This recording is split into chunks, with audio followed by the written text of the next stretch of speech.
Hello. So we are again day 2 at Salon DUGAS. We are with David Thompson, who is the co-founder. You tell me if I'm wrong, and the managing director of FILEY, which is the brand, and Yorkshire Distillery, which is the name of distillery in England. Single malt whiskey. When was it founded, David, the distillery? So the distillery was founded in 2016. 2016. It was a collaboration with my friend who is a farmer. Okay. He has grown malting barley on his farm for 4 generations.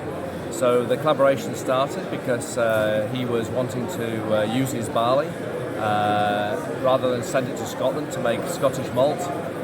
He decided to keep it and make beer and then also whiskey in 2016. So yeah, you're also a brewery, right? Correct, yeah. The name of the brewery? The brewery is called Waltop. So Waltop Brewery was set up 25 years ago. So it's been making beer for a long time. Wow. So we can speak here, tell me if I'm wrong, of farm to glass distillery or no? Absolutely. We call it field to bottle. Okay. Beer, the same process. So absolutely, we can rewind the whiskey all the way back to the field, which is very unique. Okay, so just a word to say, I discovered this distillery last year. Was one of really my favorite and a blast on the new distilleries.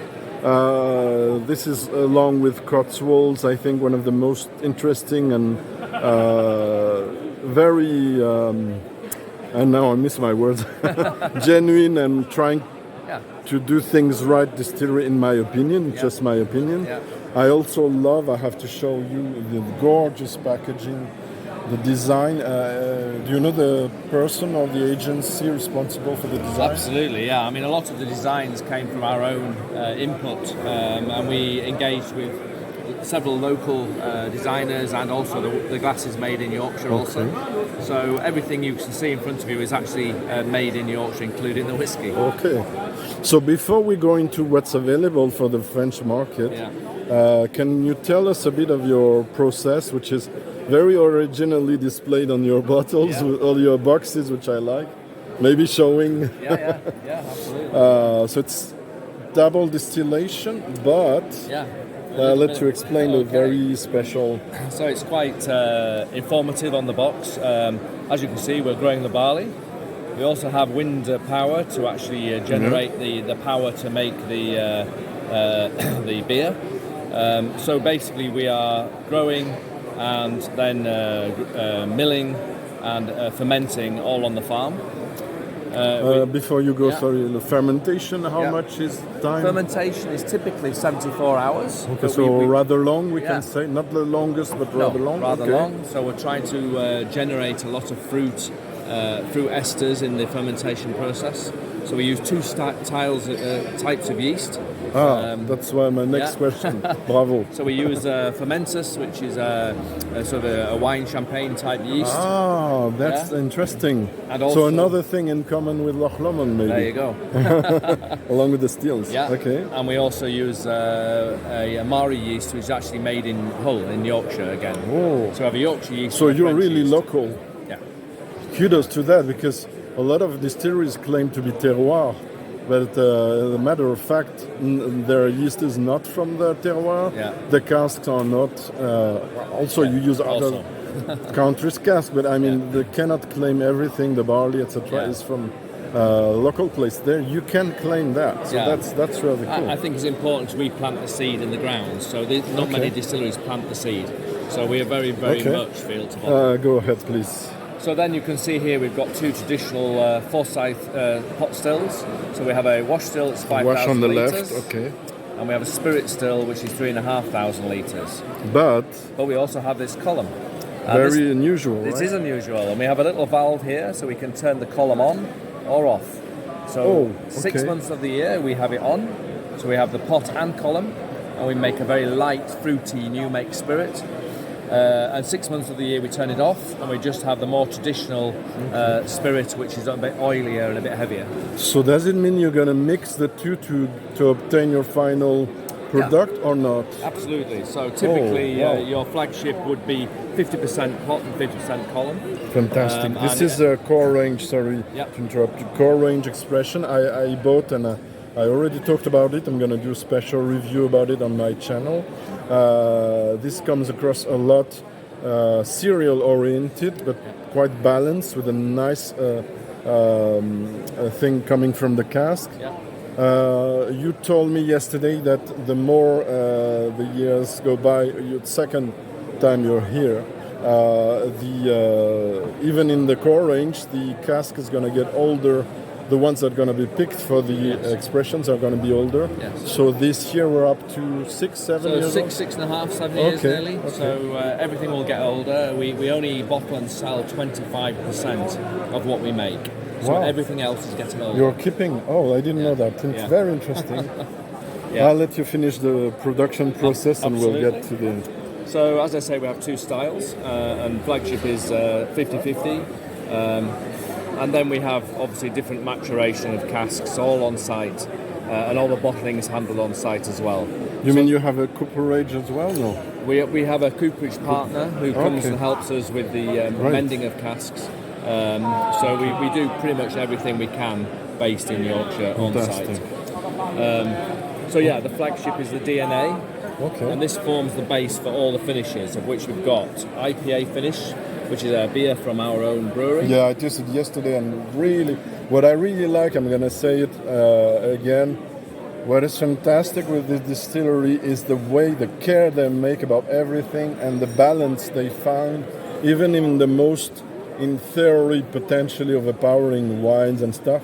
I found this still remains a very, very well-tamed balance and control. So kudos to the guy.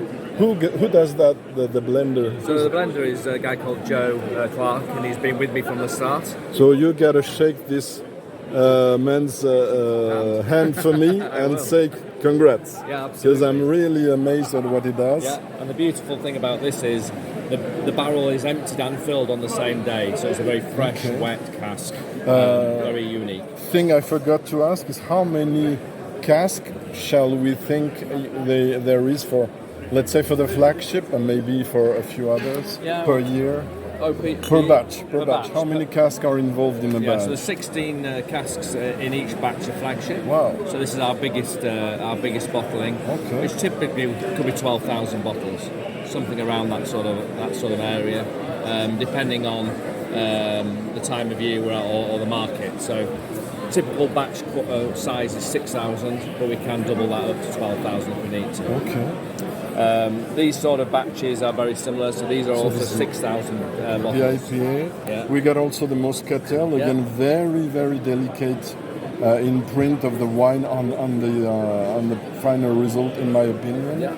Then we have STR. Could we say it's your trademark English distillery bottling? I think so, because this is a Jim Swan baby. Of course. So Jim came up with the idea of using red wine casks where nobody had used it before. The problem with red wine is we have red colour and we also have tannin. But by shaving, toasting, recharring, we relieve the tannin, we relieve the red colour, but we get this lovely dark fruit that comes from the grape. So you also have the port finish? Yeah, the port finish is a new one to us. This typically is in a port cask for 2 extra years. So this is probably some of the oldest stock we have. Very nice, very balanced as well. Then you have the Peated, which I bought also, and I start to talk about it. I really love in their whiskey. I don't know if you agree, there's a very sexy coffee note coming intricated inside the peat. I really love that. Yeah, and this is unusual because it's just a finish. So we're using an ex-Islay cask to get the peat, and this is a very small amount of peat. So very, very delicate, very soft. I agree. Really introduction to peated whiskies. It's beautiful, beautifully. Then we have a single cask for France. That's it. That's correct. That's it. Yeah, just select one bourbon cask, and it's unusual to do a single bourbon cask, but this is vanilla. It is a beautiful, rounded, gorgeous, easy drinking single cask. I might retry it today because I haven't tried that one, and I see that one. I didn't see it yesterday. It was a special surprise for you today. Okay, so it's for France as well? Reserve. Not for France. This was general release. Only 2,000 bottles. We haven't tried that this one. is unusual because this is a sherry fino. So this is a dry sherry. Okay, can I try it on cam and then I will take notes? So you see, improvised. Thank you. No problem. See the color. Yeah. We forgot to say, but what I like in the bottle as well, maybe not in that one, but on the, where does it say natural color? Oh, here. All the ones say natural colour. And non-chill filtered. So kudos for that. Thank you. Yeah. Okay, I'm gonna try this and then let you work. Absolutely. Yeah. So this is beautiful because this is a very unusual. Delicate. Cask. Yeah, very delicate. Yeah.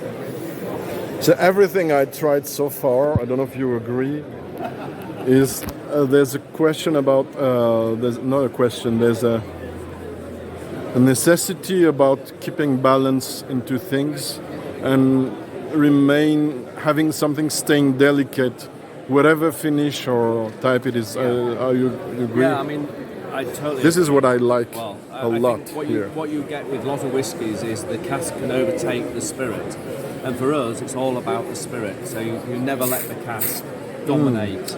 It has to be additional to the spirit flavour. Oh, that's beautiful. I love it. Okay, so it's Greg's Whiskey Guide approved again, if I may say.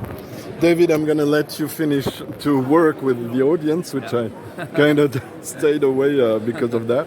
Thank you so much for answering all the questions and also for bringing us there. Beautiful English whiskey. You're not numerous yet to be imported in France, so I really appreciate to have several brands to have choice. It's always good to have choice. And I would finish saying, when so much care is brought to the table, I mean from outside and inside, you have to pay respect to those people and follow what they do. So please have a look, have a try at FILEY. Thank you very much. It's a pleasure, Craig. Bye bye, David. Bye-bye.